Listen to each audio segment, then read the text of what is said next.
Hi, I'm Megan and welcome to my kitchen. In today's What's for Dinner video, I'll be sharing with you what meals we had this past week. Our dinners were easy to make, budget friendly, and delicious. So if you're looking for some weeknight meal ideas for your family, just keep watching.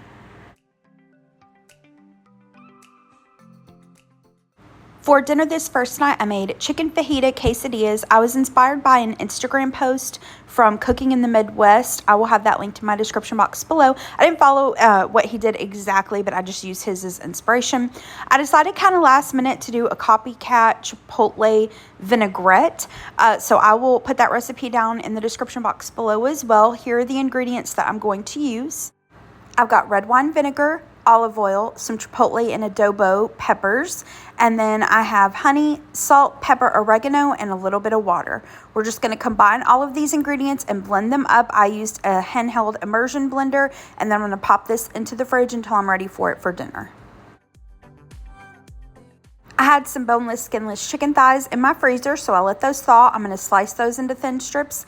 And I had some of this Lowry's Mesquite Stubbs marinade in my fridge I needed to use up, so I just marinated the chicken for about 30 minutes. Now, tonight, I wasn't really in the mood for bell peppers. I don't love bell pepper, or green bell peppers, rather. And tonight, I just wasn't in the mood for them, but I thinly sliced some and sauteed them in a skillet with a little bit of salt and pepper and olive oil until they were tender.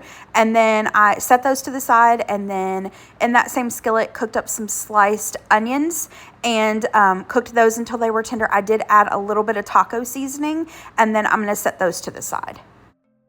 To that same skillet, this is between medium and medium high heat. I brought some oil to temperature, and then I'm going to take that thinly sliced chicken that I had marinated and cook it for maybe, it just depends on how thin your chicken is. Just make sure you cook it until it's at least 165 degrees internal temperature. Mine took about 7 minutes. And then I added the sliced onions back in, gave it a toss, and set it to the side.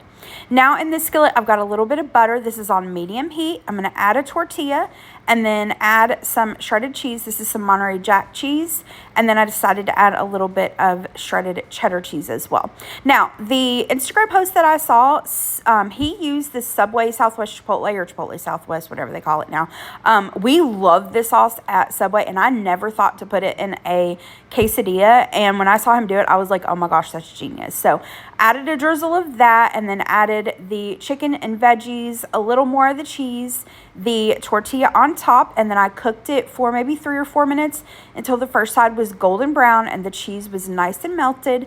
And then I gave it a flip and cooked it for another couple minutes until the other side was golden brown and the cheese was melted. I'm going to set that to the side, and in this skillet, I'm making some blackened corn. Again, the recipe will be in the description box below. I'm adding in a little bit of butter. I'm then going to take some corn. You can use fresh corn, of course. You can use frozen. I used just the stuff from a can. I drained it really well. I'm going to spread the corn out and then add some garlic powder, onion powder, and some smoked paprika. And a quick note, I forgot to mention there was also a little bit of olive oil in the skillet when I added the butter. I'm going to season this with some salt and pepper, give it a stir, spread it back out into a layer, and then allow it to cook undisturbed for about 3 minutes. I'm going to come back in and give it another stir. Again, cook it for maybe 3 to 5 minutes, and then that's it. The corn is done. So here are the plates. I just cut up the quesadillas, added the blackened corn, and then that Chipotle vinaigrette that we made earlier. I mixed that with some sour cream for dipping in our quesadillas. This was a quick and easy dinner to put together, but it was so good. We love the quesadillas and the Copycat Chipotle vinaigrette sour cream for dipping, and that blackened corn was good. We both enjoyed that. So yeah, that was dinner that night. For dinner the next night, I made pot roast. So here in my crock pot, I've got a chuck roast. I believe this was like 3.5 pounds. I've seasoned all sides generously with salt and pepper. And then I've shared how I make pot roast before on my channel. Really easy. I normally mix cream of mushroom soup along with some onion soup mix.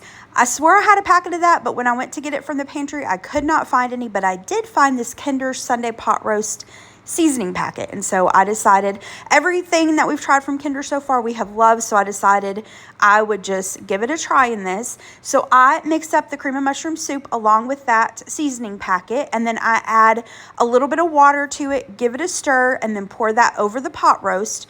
And then I cooked this on low for about 2 hours before I added in the vegetables. The only reason I did that is normally I just throw everything in the crock pot at once, but this was on Sunday, and so I was trying to get this in the crock pot before we left for church, and I didn't have time to chop all the vegetables and everything. So I just got the meat in the crock pot and gave that a head start. And so I added in some chopped onions, russet potatoes, and some carrots. And then I cooked everything for another 6 to 7 hours until the roast was super, super tender. So it's a total of 8 to 10 hours depending on your roast. And sometimes depending on how much liquid the roast and the veggies release, sometimes I will thicken the gravy up with a little cornstarch slurry, just some cold water and cornstarch. Now, normally with roast, Gary prefers the potatoes in the roast itself, so I usually don't make mashed potatoes when I make roast because the potatoes are with the roast. But Gary switched it up on me, and after I'd already put them in the roast, he was like, is there any way we could have some mashed potatoes? That just sounds good tonight. So I was like, yeah, sure. So I just whipped together some instant mashed potatoes just according to the package instructions. And then a couple weeks ago, I had some leftover mashed potatoes, and I made my homemade potato rolls. I, do a batch of them, and I think the recipe makes like 20 rolls or something like that. So I will make them and then divide them into like servings of 4 and pop them into the freezer. That way it's the perfect size for Gary and I. So I just pulled these out and warmed them up in the oven. I'll link my potato roll recipe in the description box below for you all. Here are the plates. So we've got some of the roast, the vegetables, the mashed potatoes. I added some of the gravy from the pot roast. We've got the rolls, and then I sliced up some tomatoes and cucumbers. This was a delicious, delicious Sunday dinner. I had some leftover pulled pork in the freezer I needed to use up, so I allowed it to thaw, and I saw a recipe for pulled pork enchiladas. I didn't follow it exactly. I used what I had on hand, but I will link that video that I took, or the recipe rather, that I took inspiration from in the description box below for you. I'm going to start out though by making this side dish. We're going to do a jalapeno popper corn salad. Again, recipe will be in the description box. So in this bowl, I've got some softened cream cheese. I'm using whipped cream cheese. You can use regular. And then we're going to add in some sour cream and mayonnaise. This recipe is from the plain chicken, and I had intended on having the recipe, but as you can see, I'm starting to make the sauce first, and I don't know what I was thinking. I didn't have it. And so later you'll see me go in and add the full amount of corn that the recipe calls for. So I actually ended up just doing the full recipe. I'm going to give that sour cream mixture a good stir. And then the recipe called for fresh jalapenos. I didn't have any. I did have some pickled diced jalapenos on hand. So I'm going to add that and then add my seasonings. We're going to do some salt and pepper, then cumin, garlic powder, onion powder, some chili powder, and then paprika. I'm going to give this mixture a really, really good stir so that the spices are all well incorporated, and then it's time to add in the goodies. So we're going to add in some shredded cheese. I'm using cheddar. Really, you could use any kind of cheese that you want. We're going to add in some cooked and crumbled bacon. I'm just using the already cooked and crumbled stuff from Sam's Club. And then adding in the corn. Again, you could use fresh corn, frozen corn. I'm using the can that I drained. And as you can see, like I said, I added in the rest of the corn, gave it a stir. You're going to cover this and refrigerate it for about 2 hours before you serve it up. This was yummy. This was really good. Now for those pulled pork enchiladas. I've got the oven preheating to 350 degrees. I'm using these fajita size tortillas. That's what I've got on hand and need to use up. You can use whatever size you want. I'm going to take my pulled pork. Like I said, this was in my freezer. I allowed it to thaw, but you could use leftover pulled pork. You could buy this stuff from the grocery store, or you could, of course, make your own. The recipe from Dinner in 321, she gives you instructions on how to make your own. So after we lay down the pork, we're going to add some shredded cheese. This is Monterey Jack. I'm going to add a little drizzle of some green salsa or salsa verde. Her recipe suggests using green enchilada sauce, but I had salsa verde, so that's what I'm going to use. A little bit of fresh chopped cilantro. We're going to roll those up, put them into a greased baking dish, and then we're going to cover the top. Again, you would use the green enchilada sauce. I'm using the salsa verde. We're going to add a little bit more cheese.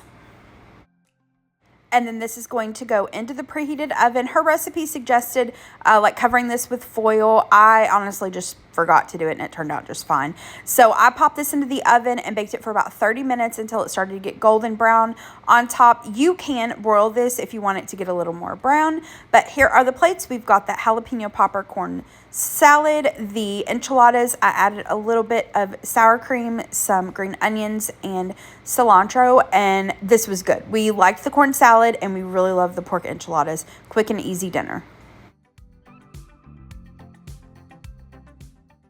For dinner the next night, I made slow cooker beef and broccoli. I've shared this before on my channel, but I think it's been a while.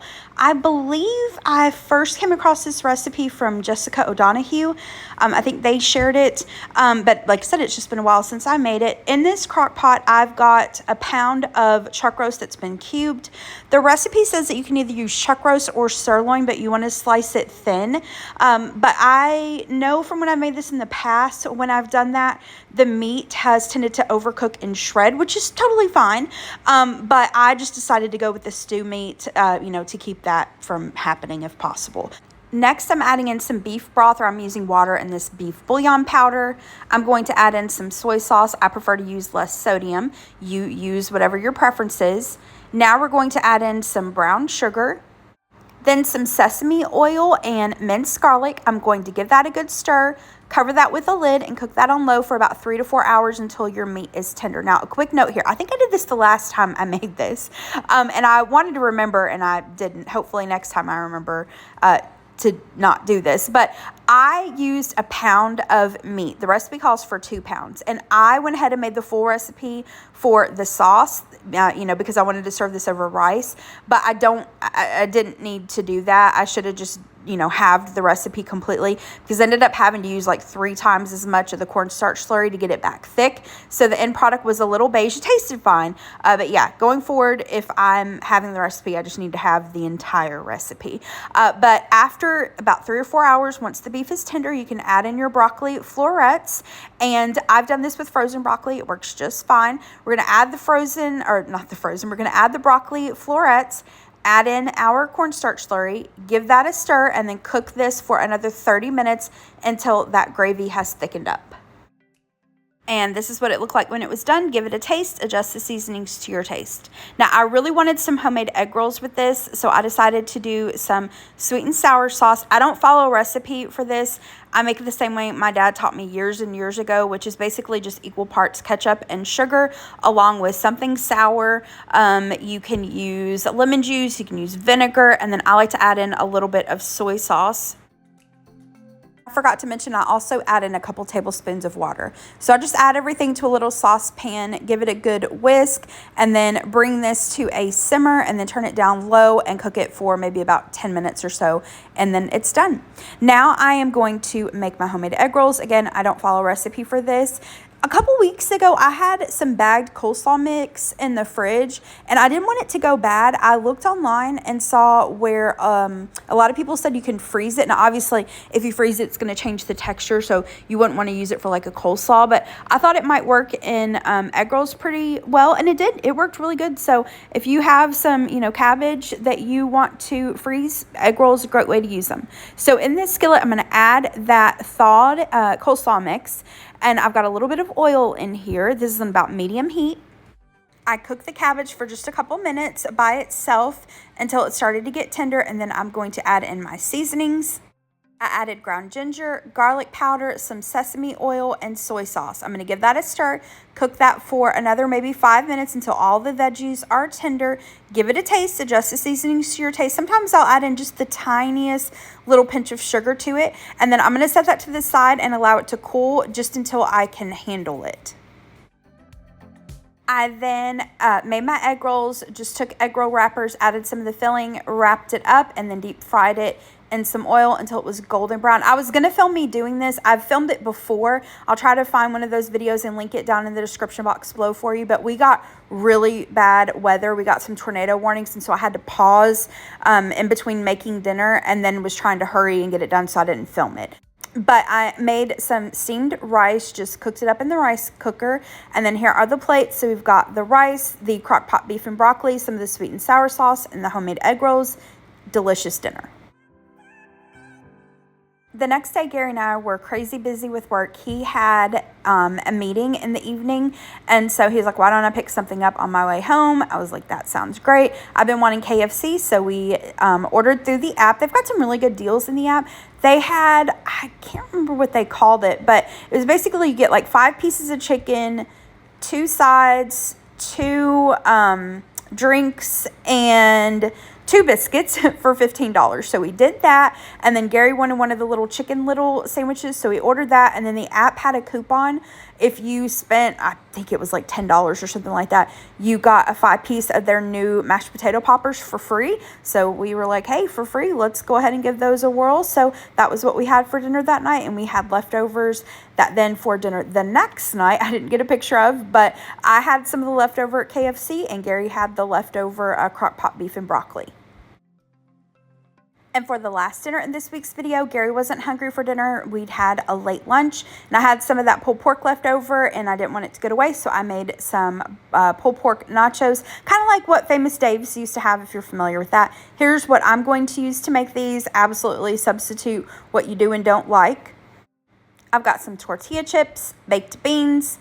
For the cheese sauce, I had some Cheese Whiz in the pantry, so I'm just going to warm that up according to the package instructions.